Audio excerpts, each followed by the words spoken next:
خلق الإنسان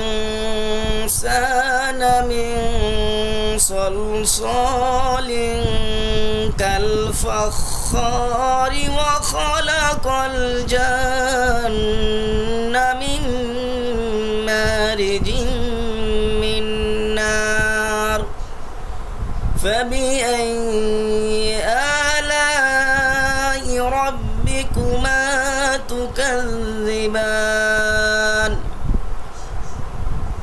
আল্লাহ সুবহানাহু ওয়া তাআলা মানুষকে সৃষ্টি করেছেন শুকনো কাদা মাটি থেকে এবং জিনকে সৃষ্টি করেছেন আগুনের অগ্নিশিখা হতে।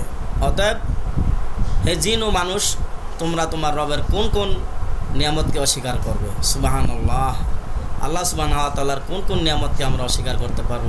কোনো নিয়ামতকে আমাদের জন্য অস্বীকার করার মতো নয়।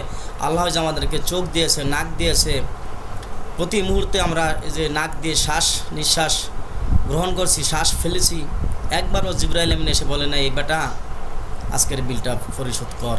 সুবহানাল্লাহ।